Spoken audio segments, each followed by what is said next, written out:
I'm Greta. And I'm Claudia. And in this week's video, we are talking about stuff we read and stuff we knit. Let's kick it off with Hellbent by Leigh Bardugo. This is the second book in the Ninth House, I think, trilogy is what she said. I think so. Oh my god. So this book came out on a Tuesday. I think I finished it on Thursday. Yeah. Because it was so intensely creepy that I just had to Get through right through it. Get through it. As we all know, I'm a big old pansy. And anything scary gives me nightmares, but especially ghost shit. I can't do it.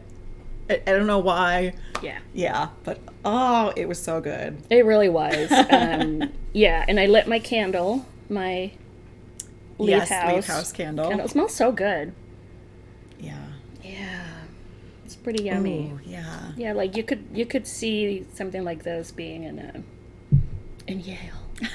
Yeah. You know. So anyway, yeah, Hellbent basically picked up, was it a couple months after Ninth House? Mm-hmm. So it's a new school year, and they are basically trying to figure out a way to save Darlington, who is trapped in hell. Yeah, you know. And I thought this was a really solid show about character growth in Alex Stern. Yes. So in Hellbent, in Ninth House, the first book, she was very lone wolf. Like, I'm just going to do this, do my job, keep my head down.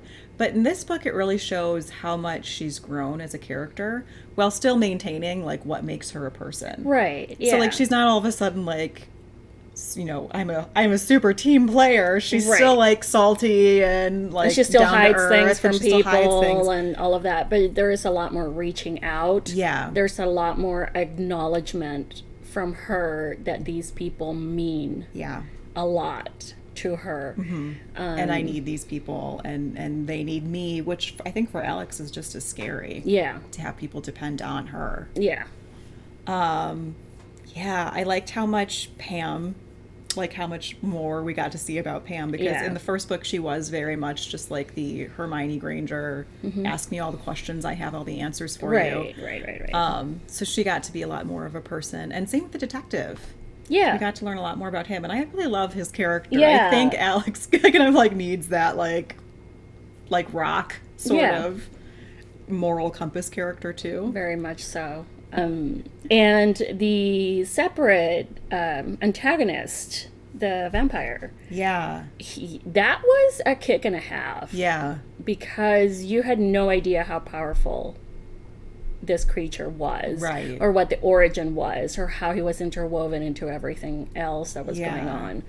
And she always does such a good idea of having all these disparate threads of tension kind of like intertwine and weave in slightly unexpected ways. Yeah. So like, just like in Ninth House, you know, right up until the very end, basically, you were trying to figure out who was the real bad guy of the story. Right. And just like in Ninth House, there were several. Mm-hmm.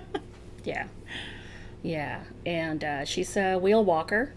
Yeah. Alex is a wheel walker. Mm-hmm. And I like the dichotomy also of her never quite being able to trust what Darlington says to her, and then also realizing that maybe the human part of him, the Darlington that remains within the demon that they get back, you know, is trying to help her as much as he possibly can. Yeah. It's just that he can't tell her. Yeah. You know, he cannot say, okay, this is exactly what you need to do, but let me tell you the story about this place and this guy.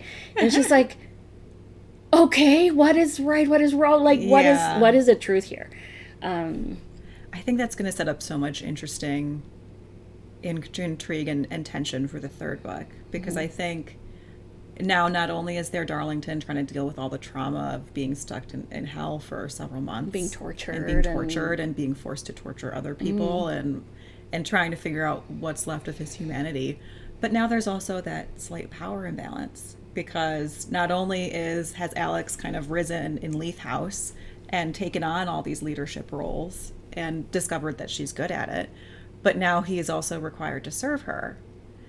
And I think as much as people like romanticize that in the fan art, That's also like there's a slight ick factor there. Right, yeah, that I'm right. sure she is going to explore because this author is very unflinching when it comes to looking at trauma and yeah. It should make it some interesting I'm looking meat for forward both to of you. it. Oops, sorry, I keep knocking the table. Yeah. I don't know when the next book is going to come out, but hopefully they're not going to make us wait too much longer. But at least in the meantime, we can watch the next season of Shadow and Bone, which is also based on Leigh Bardugo books. Yep. It's coming out soon. Yeah. Yeah, because this is a year of waiting for House of the Dragon to come back, Yeah. and then waiting for the next Alex Stern book. Good Lord. Yeah. Yeah. Oh, gosh. They're killing us. I know. I do not approve. Well, what have you been working on knitting-wise? So I cast on Steve's sweater, which is the Viking pullover. And the great thing about this makes it perfect for our game sessions is that it's just stockinette. Yeah. Basically, the body is plain, and the only part that has cables is on the sleeves.